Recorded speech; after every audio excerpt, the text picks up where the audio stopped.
So what is up, guys? Nick here from Everything Tech. I've had the iPhone 7 Plus now for about 72 hours or 3 days. And in this video, I want to share my experience with you, how it's performed, and if it's something you should buy. With that being said, let's get into this right now. Let's go.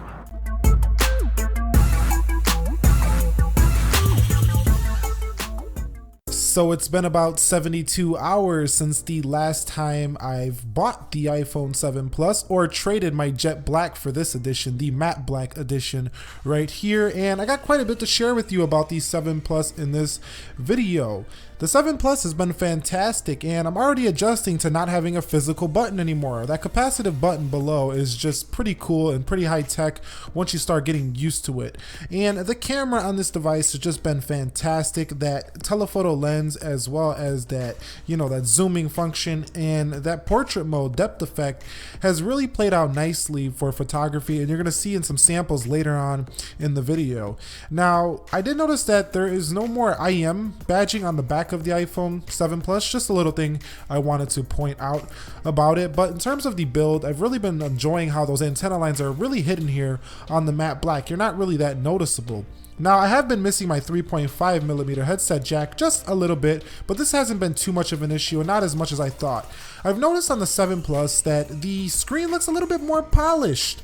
It just looks a little blacker, a little more sleeker than I've seen on prior iPhones. I don't know if this is just me, but to me, it just looks a little shinier on the front. And we all know the Jet Black edition is much shinier than any other edition of iPhone ever created, and that includes the iPhone 3GS of past. So it looks pretty nice here on the front of this device in my 72 hours using it. Now, the size of the iPhone 7 Plus is really big, depending on the hand size. So I got big hands, you can see it fits in my hands nicely, but if you're somebody who's got small hands, this is definitely gonna be a reach for you. You can see if I put it here in the pocket, it does cover my pocket, but takes up quite a bit of space, and I'm a big dude, I'm like 6'4", and it takes up quite a bit of space here. So if I put the iPhone 7 Plus in the back pocket, it does stick out just a little bit, and these are dude size jeans over here.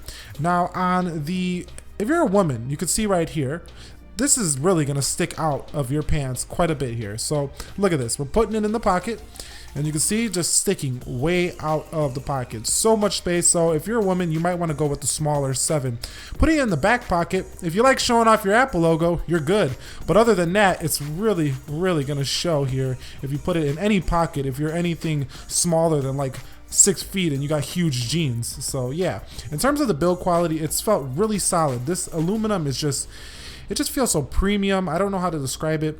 I thought the 6S Plus was amazing, but this build here is just better. So the clicking mechanisms of these buttons and just the overall build quality, it was just very sturdy, and it felt like a very premium experience on the iPhone 7 Plus in the past 72 hours.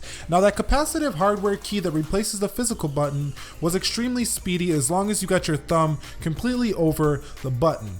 Now, my favorite feature that I've learned in the past 72 hours has been this dual camera from iPhone 7 Plus only. So this truly is an impressive feature. With this camera, you can go ahead and take your photos simply like you've been able to in the past, but you can also zoom 2x at full resolution at 12 megapixels here. Now, if you go all the way into this mode here, you could see that it'll zoom all the way up to 10x. So never in a smartphone really have we been able to zoom that far, well, especially in an iPhone. Now, that portrait mode is gonna go ahead and blur the background to make for almost DSLR-like quality photography, especially when you take pictures of people.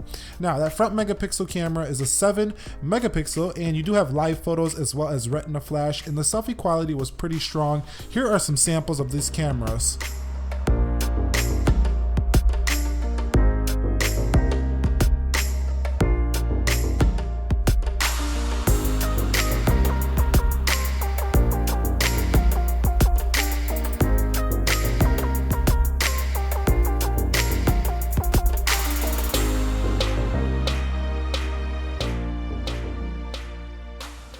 So here you're taking a look at a sample of the iPhone 7 Plus 7 megapixel front-facing video, shooting it at 1080p at 30 frames per second.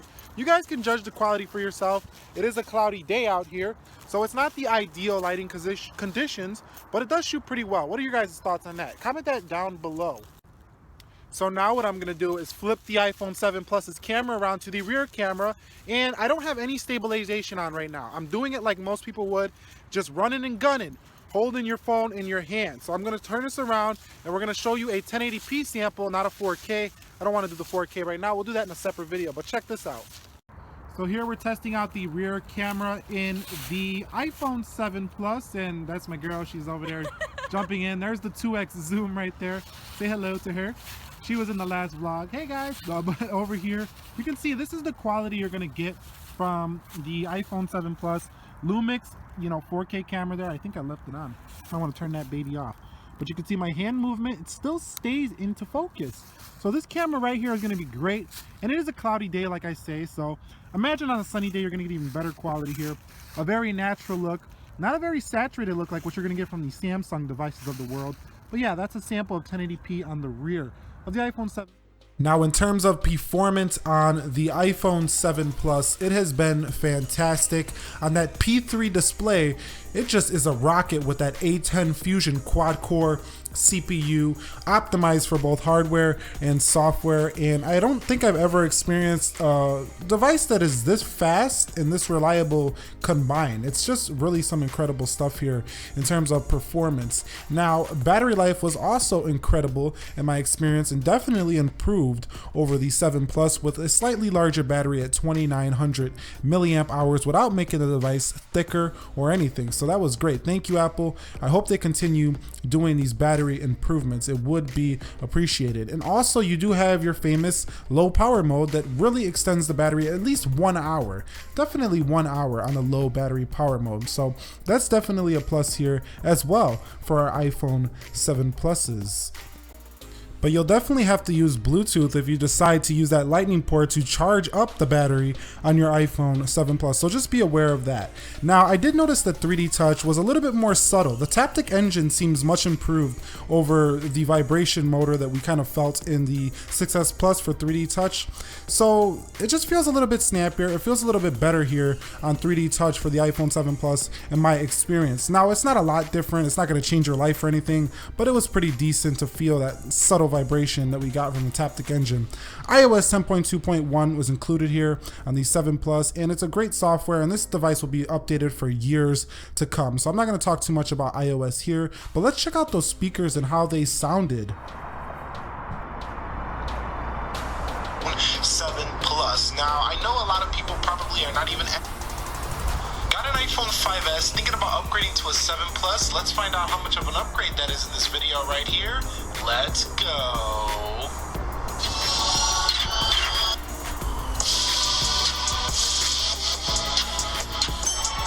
So, what is up, guys? Nick here from Everything Tech, helping to master your technology. So that pretty much wraps up my 72 hours later video review of the iPhone 7 Plus. It's a phenomenal smartphone, and I believe it improves on the iPhone 6S Plus in every single way. Now, you might say that the 6S Plus is very similar to the iPhone 7 Plus until you start actually using an iPhone 7 Plus. And it took me a few days to realize this, but there's a lot of subtle improvements on the iPhone 7 Plus that makes it feel like a more polished, more premium smartphone than the iPhone 6S Plus, such as the new design where the antenna lines are just kind of hiding away under the at the top and under here at the bottom. Also, the taptic feedback, although at first it's a little bit hard to get used to, if you remain open-minded, you will adjust to it. And the dual camera, it's just incredible. It makes it feel like you got a mini DSLR here, and I think it's about 20 to 30% better than an iPhone 6S Plus. So yeah, guys, if you guys are in the market for an iPhone 7 Plus, you're in for a good one. You're in for a treat, and you're gonna realize that once you purchase it. But I got a question for you. What videos would you like to see on the iPhone 7 Plus? Comment them down below in the comment section. We could chat about that and see if we can produce what you guys are interested in. And if you guys enjoyed this video, do me a favor, click the like button for me. Helps the channel out a lot. Share this with a friend who might be interested. And I'm having a great day out here. I hope you're having a great day. I will catch you all in the next one. Be sure to be well, and peace.